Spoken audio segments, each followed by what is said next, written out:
Olá, pessoal! Nós temos aqui mais um episódio do nosso programa de web chamado Sociedade de Impacto, onde eu, Camila Malacarne e a minha equipe busca aqueles que estão de fato fazendo cultura, fazendo arte, trabalhando projetos socioambientais e até turísticos, onde sejam desenvolvidas grandes ações potenciais de conhecimento, ações que evocam a cultura e, sobretudo, a diversidade presente no nosso país, né? Eu comecei esse projeto na época da pandemia, no intuito de levar conhecimento, no intuito de levar também um pouco de tranquilidade para todos nós da cultura, que estávamos vivendo um período muito desafiador, né? E iniciamos e nunca mais paramos. Falamos sobre um pouco do terceiro setor, as regras fiscais, contábeis, operação, gestão de projeto, captação de recursos. E essas entrevistas, elas estão muito conectadas com quem faz cultura. Quem está aqui do meu lado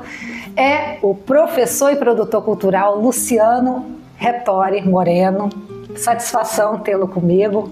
Já estava atrás de você há um tempão. É uma figura muito conhecida aqui no sul do estado do Espírito Santo. É um conhecedor, assim, vasto conhecimento por ser professor, por ser historiador da história capixaba, sobretudo do sul, né, professor? Seja bem-vindo, muito agradecida, né, por estar aqui com a gente. E o seu produto cultural, vou falar assim, um projeto, eu acho que é um projeto que toca a todos, é o projeto que eu falo, é um projeto cultural de base, porque ele não só comunica cultura, ele comunica conhecimento raiz, ele está diretamente ligado à educação, né? Os seus projetos culturais, eles nascem na e para a escola? Como é que é isso? É um prazer estar com você aqui, né? Uma honra estar participando desse projeto de vocês. A honra é nossa. E a gente trabalha nesse sentido de levar para a base realmente aquela que forma a pessoa, né? Desde a tenra idade, né? Saindo de casa, os meninos, as meninas vão para a escola.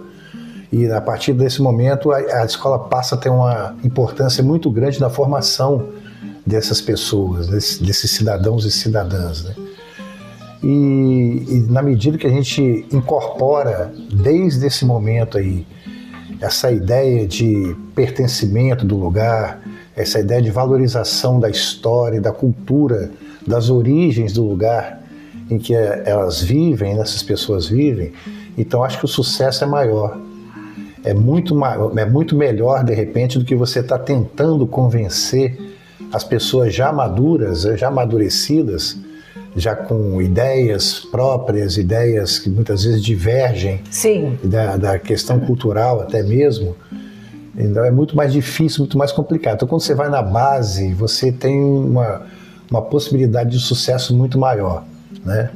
E é realmente um momento que os alunos estão naquela fase de curiosidade. A gente está falando, quando você fala de cultura na escola, a gente está falando ali da base da educação infantil, ensino fundamental, como é que é isso? Só para situar, estamos no município de Itapemirim, onde o Luciano mora, onde ele desenvolve as ações, e municípios vizinhos acabam sendo, né, lindamente atingidos, como Marataízes, Cachoeira de Itapemirim.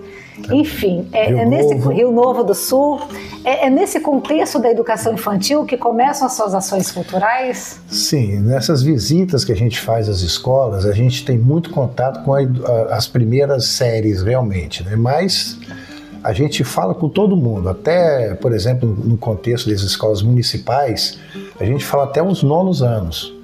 Inclusive, nós temos trabalhos em que nos permite, por serem um pouco maiores, né, e tal, permite a gente até usar um pouco mais nesse tipo de trabalho, né? A gente poder fazer visitas a lugares que geralmente você não levaria crianças menores, né? Sim, é pela questão da faixa etária. Exato, nós temos espaços aqui de importância para a nossa história e que essa juventude, né, já nos permite ousar com eles visitar esses lugares. Então é muito interessante isso daí.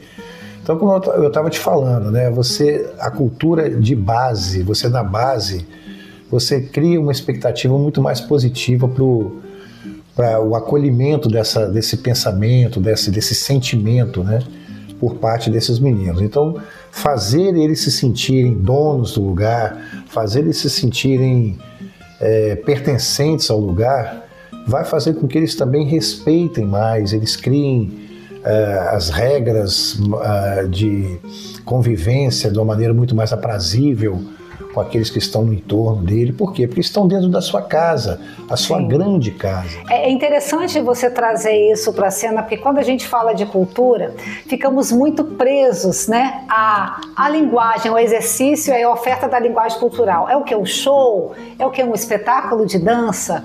É o que seria, de repente, uma manifestação de hip hop, cultura popular? Mas aqui o Luciano está falando de um projeto contínuo que ele faz por meio da história, né? Exato, que faz por meio de uma coisa assim que inclusive eu já ouvi, é um sacrilégio, mas eu devo replicar aqui.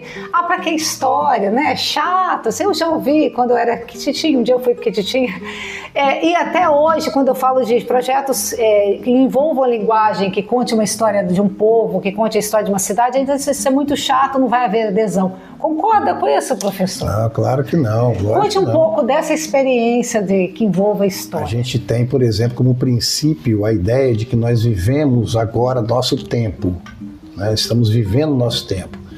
Nós contribuímos para que esse tempo exista das mais variadas maneiras, construindo, trabalhando, vivendo de modo geral.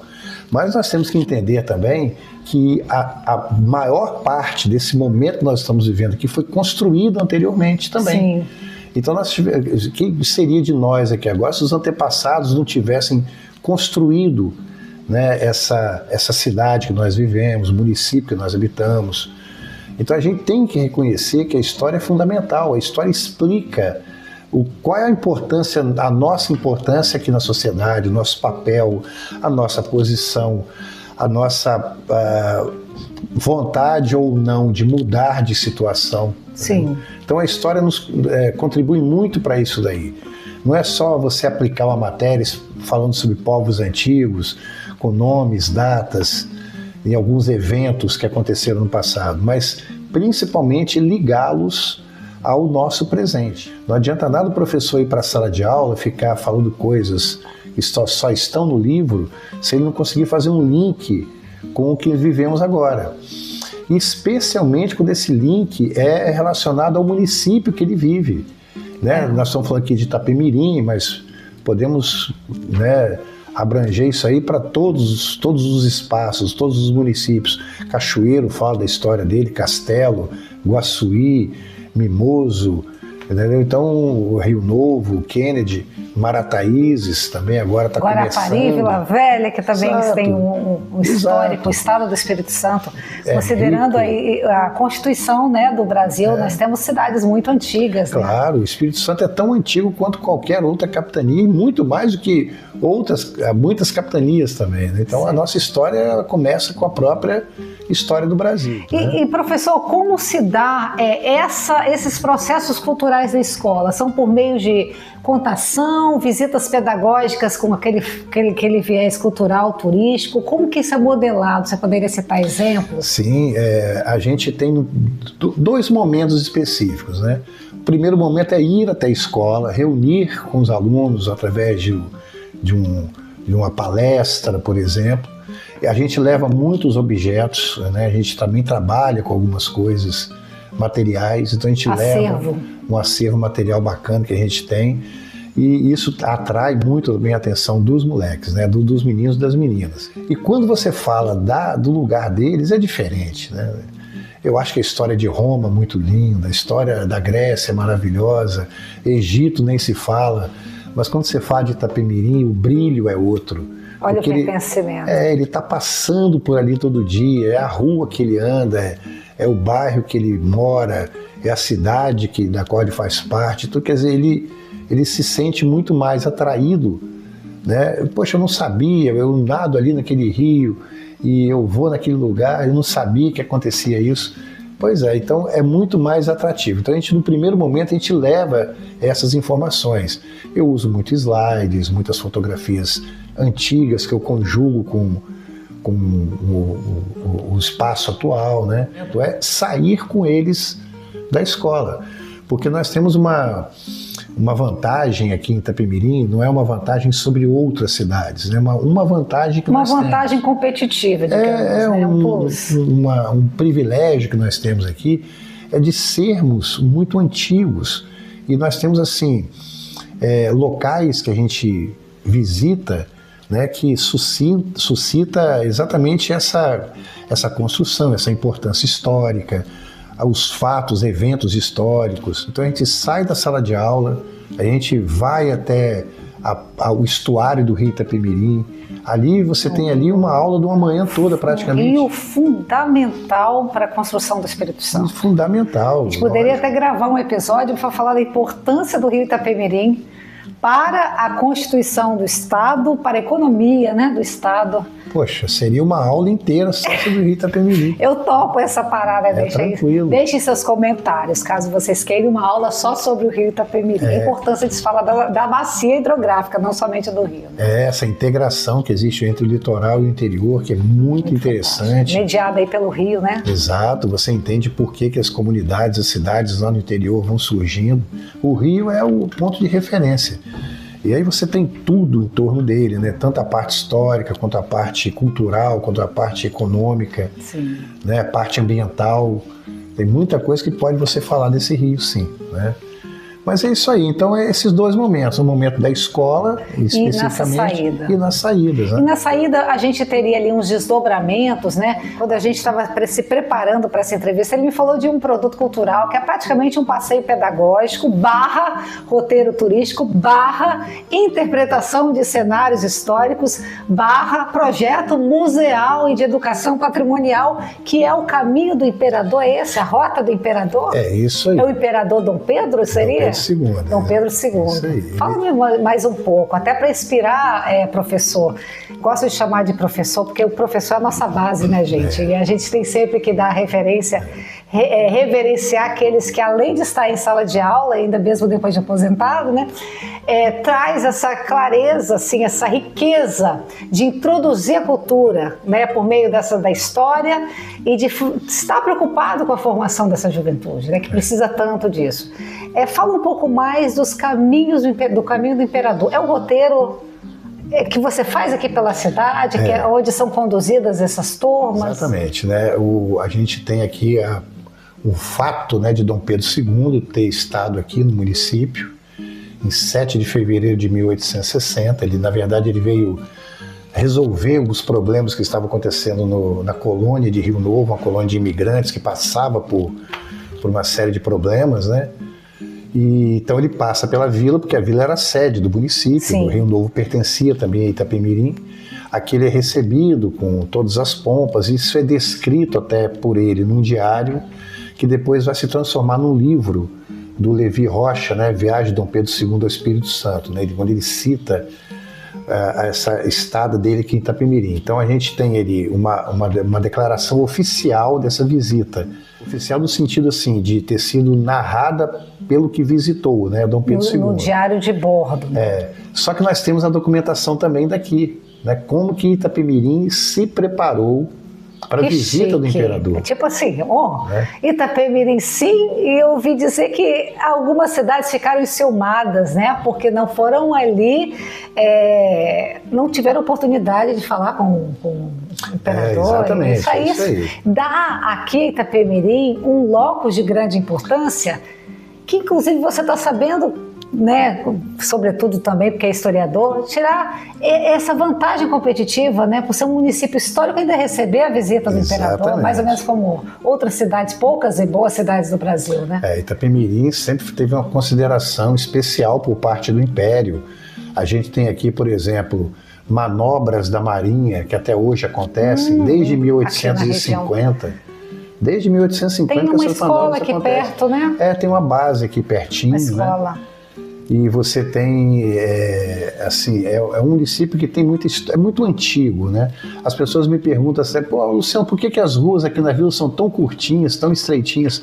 Porque é uma cidade antiga, é uma cidade que surgiu quando não tinha automóvel ainda, né? Então não houve muitas mudanças nesse sentido. A vila é um museu a céu aberto. E nessas visitas você provoca as crianças. Isso, aí nós temos, quando Dom Pedro II chega aqui em Itapemirim, né? Ele chega por volta de 3 horas da tarde aqui na Barra, mais ou menos às 4 horas ele é recebido aqui na igreja, porque a Câmara não estava pronta ainda, e depois ele vai até uma residência, onde ele janta, isso às 4 horas da tarde, né? E depois os hábitos mudaram. Vai mudar, e depois vai para Rio Novo, amenizar as questões que estavam ocorrendo lá, retorna no dia 8 e vai embora para o Rio de Janeiro. Pronto, a nossa base está aí. Então a gente tem esse privilégio, essa certeza que Dom Pedro II esteve aqui, no nosso município. O que a gente faz então? A gente percorre o mesmo caminho que ele fez. Ah, fantástico. Né? Desde o Porto da Barra, claro que a gente não sobe de barco como ele o fez, né?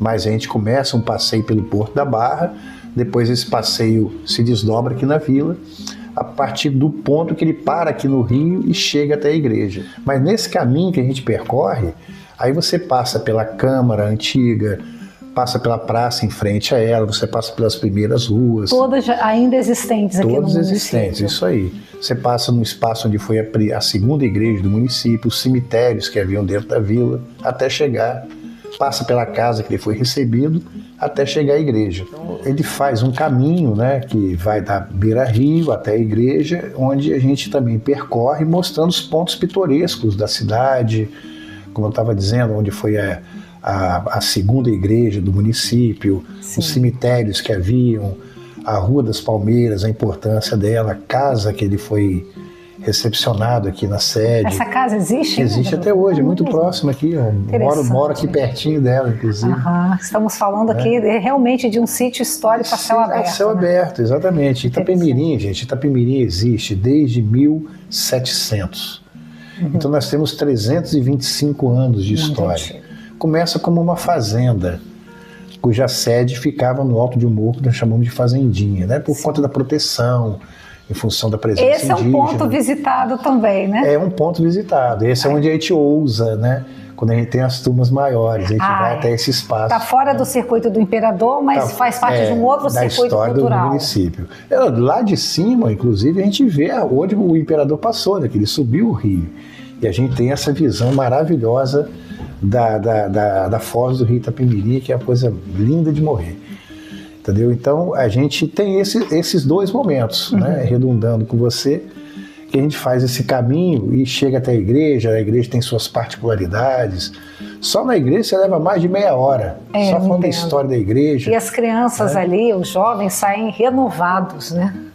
Saem, agradecem e participam, uma coisa mais chega em casa contando história. Exato, participam. É um alento, né? Considerando aí que muitas crianças, né? E eu trabalho também com redes, né? Infelizmente nem todos têm oportunidade de sair da escola por uma série de fatores, sobretudo nas grandes cidades, né? Onde há muito impeditivo por causa da violência, né? Como já ouvi de alguns professores, como que eu vou levar as crianças para sair? A rua é difícil sair, não tem como parar o ônibus, né? A segurança deixa a desejar, enfim.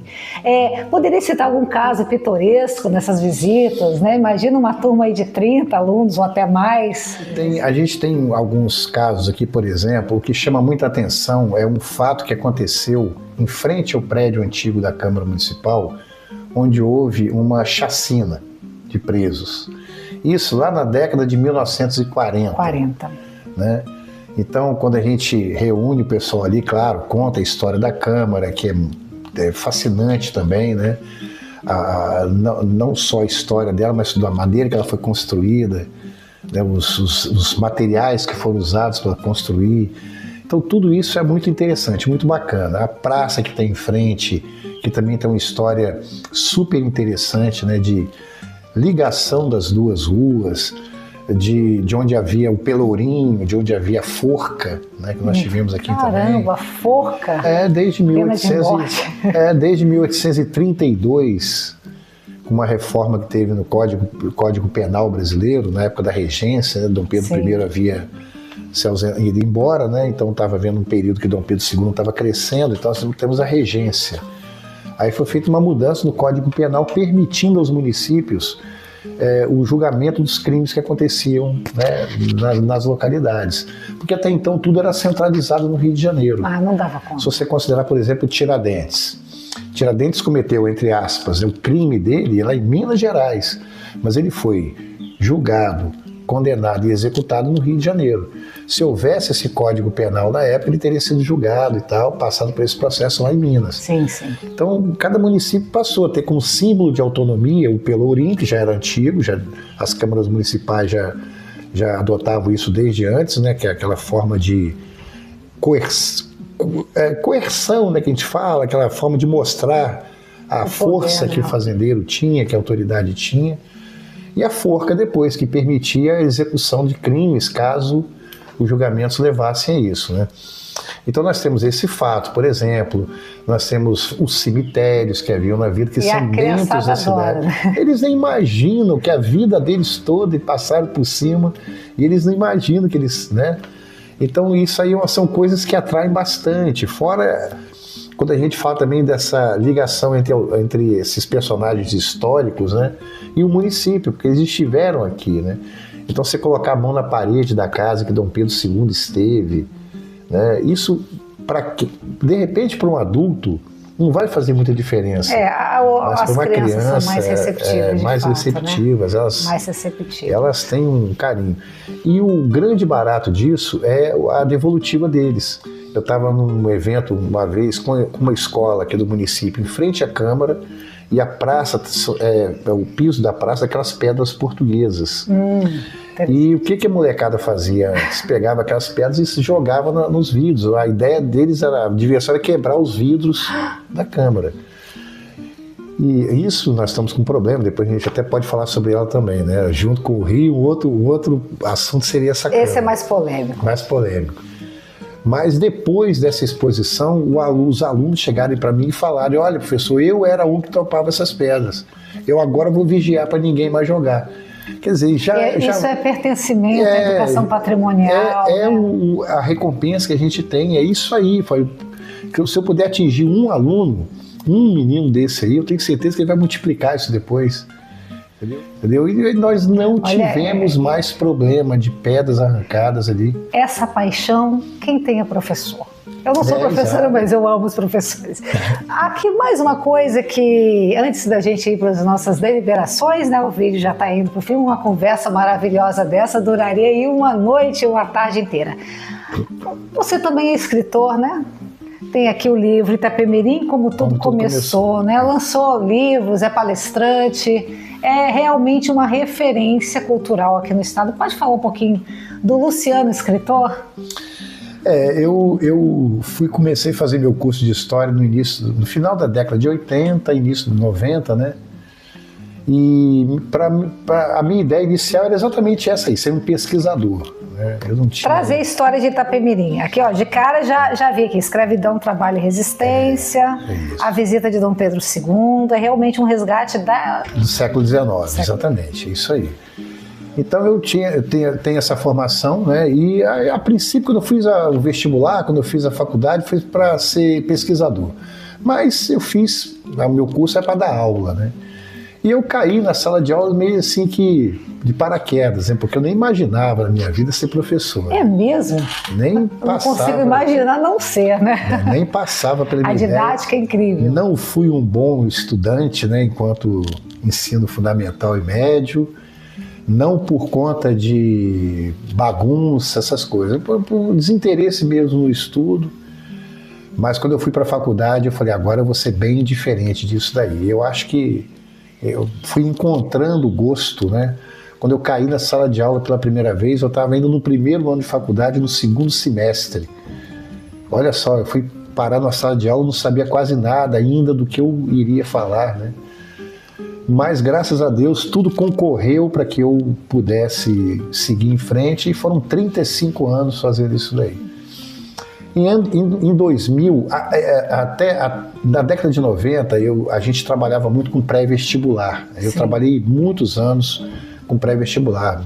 Desses 35, 30 anos pelo menos com pré-vestibular também. Olha só, que interessante. E a gente tinha no programa da UFES, que é a nossa principal, né, a nossa Universidade Federal aqui do Espírito Santo, nós tínhamos no programa a História do Espírito Santo.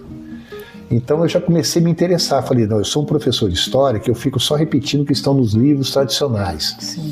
Eu queria fazer alguma coisa diferente. Fazer as coisas mais para perto. Mais né? para perto, eu sempre exatamente. senti como aluna, Isso. né? Eu fui buscar nos livros a história da minha cidade, a história do meu estado. Eu fui trazendo mais para perto isso aí, aproveitando esse mote também, né, do pré-vestibular, né, preparação dos alunos para a UFES.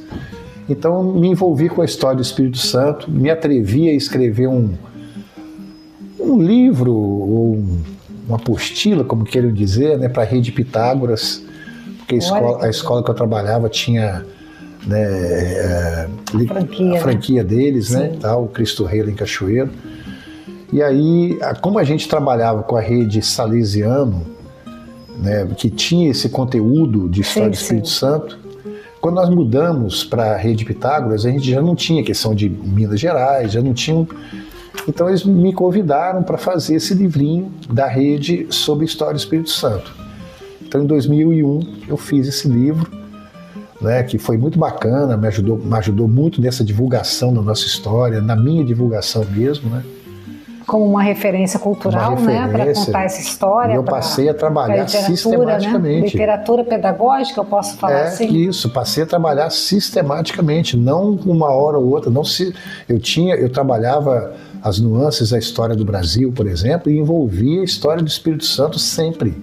Falava de capitanias hereditárias. Vamos falar do Espírito Santo. E tem no sistema, agora eu vou falar de uma pergunta como leiga, como quem está aí do outro lado, existe essa liberdade dentro de um programa de educação, os municípios trabalharem isso internamente, ou foi uma coisa realmente arrojada e teimosa sua? Duas coisas, né? As duas coisas, porque a gente precisa dar conta do recado. A gente precisa dar conta do recado. E existem várias maneiras de você buscar isso daí, né? Sim, sim. Seja com a própria truculência de pedir para que o aluno fique quieto enquanto você dá a sua aula, ou de você armar uma estratégia de trazer esse aluno para perto de você. Contando, né, a história dele, né? Contando a história dele. Isso aí. Eu tive sempre a felicidade de ter liberdade de trabalhar. Mesmo porque eu entendo, né, nos meus 35 anos de trabalho, eu entendo que quando eu entrei e fechei a porta, a sala é minha. E aí eu só não posso extrapolar isso aí para outros lados, sim, né, que não estejam ligados à educação. Sim, claro. Eu não posso transformar a minha sala de aula numa bandalheira, mas eu vou ali aplicar o conteúdo que eu acho que o aluno tem que vai ajudar o aluno a reconhecer um caminho melhor para o seu entendimento da história, né? Então eu sempre tive essa liberdade e muitas vezes eu busquei também essa liberdade, fechando a porta e falando, agora a sala é minha, entendeu? O que é muito envolvente, né? Porque eu cresci nessa riqueza, tive excelentes professores de história que trouxeram essa vontade de fazer com que o aluno conheça esse mundo, de perto, de longe, da Grécia, do Egito, mas o de perto também até para pensar criticamente a formação da sociedade e o lugar dele ali, né? Quem sou eu aqui como cidadão? Qual é a minha obrigação? Não vou atirar mais a pedra portuguesa na vidraça. Isso. Agora é responsabilidade minha preservar o meu patrimônio. Não quer dizer, Camila, que a história da Grécia e de Roma não seja importante. Muito pelo contrário, muito pelo contrário. Tem até coisas até parecidas, né? E estão atualmente, nós vivemos o que eles criaram, a democracia na Grécia, a república em Roma, a religião que nós seguimos, né? Os princípios religiosos que nós seguimos. Tudo isso vem desses povos egípcios, por exemplo, com várias contribuições. Como que a gente vai negar isso daí? A gente não pode, você não pode ficar também perdendo tempo com coisas que realmente não têm relação com a vida do aluno. Sim. Para que nomes, para que datas? Essa é uma das funções da educação patrimonial que você executa muito bem, né? E a gente já está indo para os procedimentos finais. Bate-papo maravilhoso, né? Quem sabe um bis aí quando os projetos de 2026 estiverem em andamento, né, professor? Mas antes de finalizar, né? E só para finalizar mesmo, quando eu estava trabalhando com o Espírito Santo, aí descobri a história de Itapemirim. Aí chegou até o livro, aí, né? Eu embarquei mesmo, me aprofundei. São assim, número 27 anos de pesquisa sobre a história de Itapemirim, e eu posso dizer para você que eu não sei nada. 27 anos olhando e eu não sei. Todas as vezes que eu encontro um documento, uma informação nova, eu fico... Que está em plena atividade ainda, essa função de montar o acervo, né, da memória. Plena agora só dedicado a isso, né? Praticamente isso aí.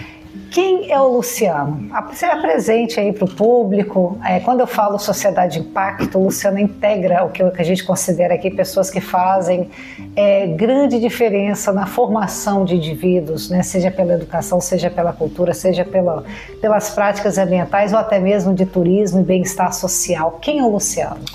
Bom, meu nome é Luciano Retori Moreno, sou professor de História, agora aposentado, né? Aposentei esse ano. Sou nascido em Cachoeiro, Itapemirim, mas eu moro aqui em Itapemirim há 30 anos, né? Minha família paterna é aqui do município e a materna de Cachoeiro, né?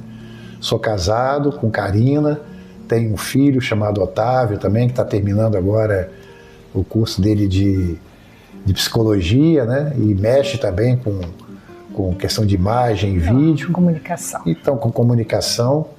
Sou atualmente presidente do Instituto Histórico e Geográfico de Itapemirim, Marataízes, né, que foi fundado em 2020, final de 2019, né, mas sim. Mais consolidado 2020. Uma entidade fundamental aí, inclusive para a montagem desse acervo. Exatamente. Sou membro também do Instituto Histórico e Geográfico do Espírito Santo. Palestro nas escolas, palestro em câmaras municipais, em outros municípios também, né? Eu tive a felicidade agora de ir até Conceição do Castelo, né? Para falar um pouco dessa ligação. Então, eu sou uma pessoa que estou aí disposta sempre a conversar, dialogar. Um apaixonado, né? Pela história capixaba, pelas nossas raízes, pelo nosso povo, porque é um estado pequeno. Temos 78 municípios. 78 municípios pequenininhos, né? Diante de São Paulo, Minas Gerais e outros estados, mas somos riquíssimos numa diversidade cultural belíssima, com tantas etnias, né, professor? Tantas origens, tantos modos de fazer. Não temos uma unidade, a gente tem aí um estado geograficamente constituído com diversas formas de fazer, exatamente, de pensar, de estruturar ideias e de se manifestar, o que a gente chama de cultura capixaba. Infelizmente chegamos ao final. Quero agradecer a sua presença, né? Vou botar no link da descrição, né, onde o internauta pode encontrar o livro. Sim. Coloca no link da descrição do vídeo. E agradecer mais uma vez a sua presença e espero estar com você, porque nós estamos em outras instâncias. Eu sou pesquisadora do patrimônio cultural, entusiasta, né, no nosso plano de ação aqui na Agência de Desenvolvimento e Inovação Sociocultural ADCult, uma das nossas metas é intensificar esse trabalho de educação patrimonial que você já realiza na sala de aula e fora dela também, as comunidades rurais, né, as comunidades periféricas que precisam desse apoio, né? Então, muito obrigada. Até a próxima e que estejamos juntos em outros momentos também. E muito obrigada. Siga o canal e coloque ali o seu alarme. A cada vídeo, uma novidade para você. Até breve.